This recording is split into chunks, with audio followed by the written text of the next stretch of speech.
Hey, welcome to Zach's Tech Turf and weekly download episode number 123. Instead of the normal tech and PC gaming news, this episode is obviously going to be completely dedicated to CES. I'm going to recap all of the announcements that I'm personally excited for, but I'm not going to get too deep into any of them because there's tons of videos to check out if you are interested in that. I'm also going to be playing some Forza Horizon 4 when I give you this news. I got my cup of coffee right here. Make sure you guys let me know in the comment section what you're sipping on. Let's get into it.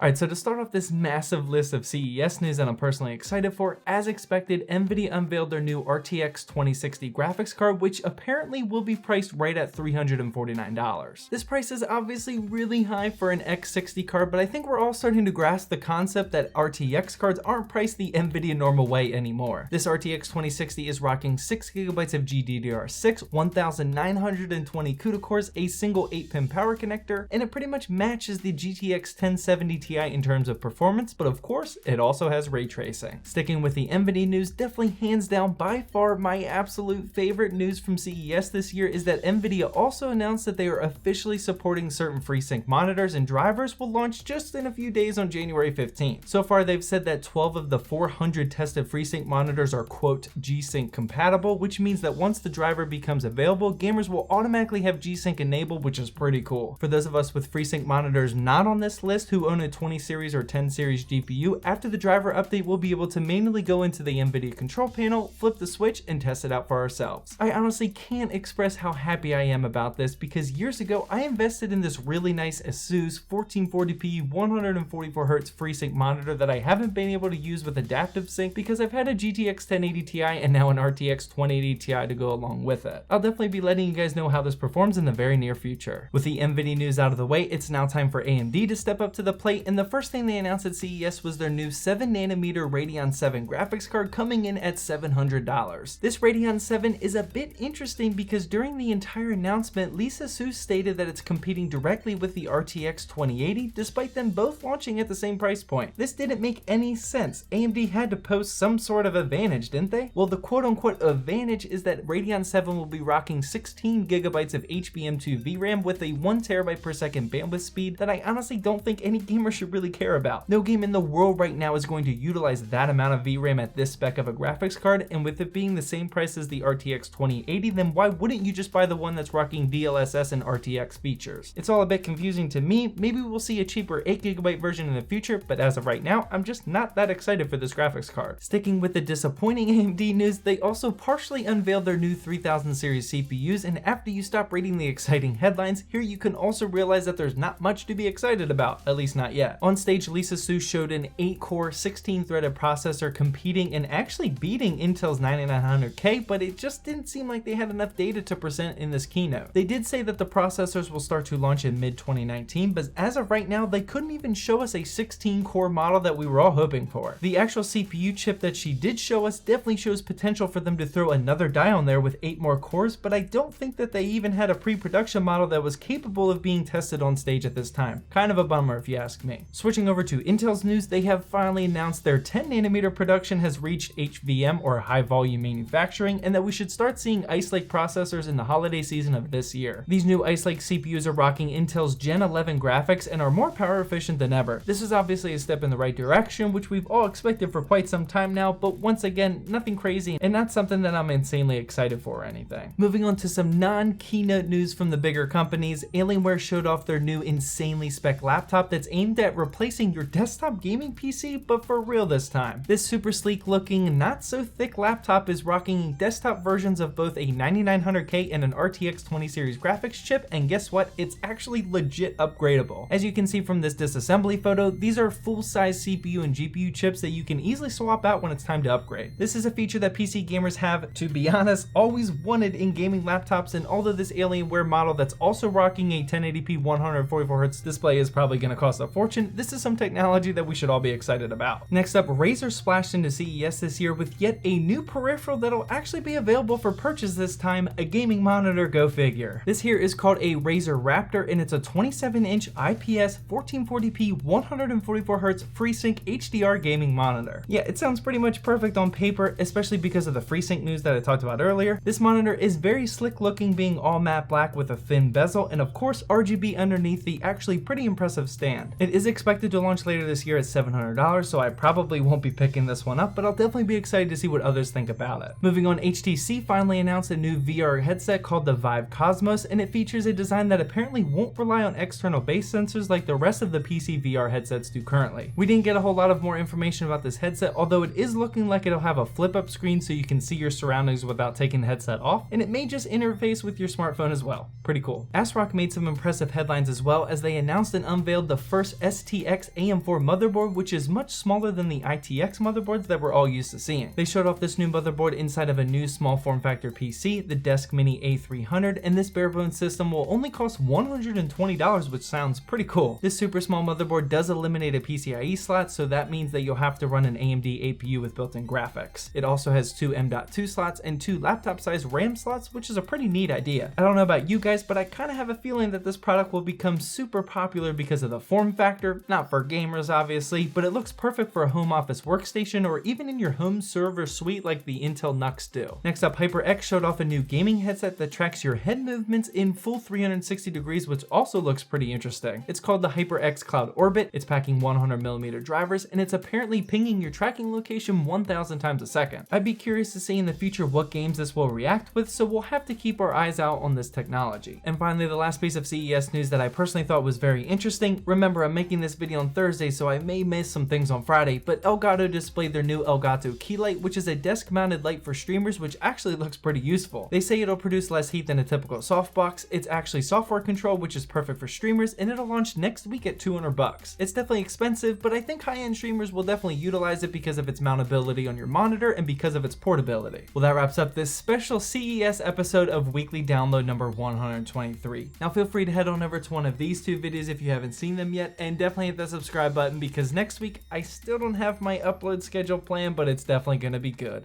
You don't want to miss those videos.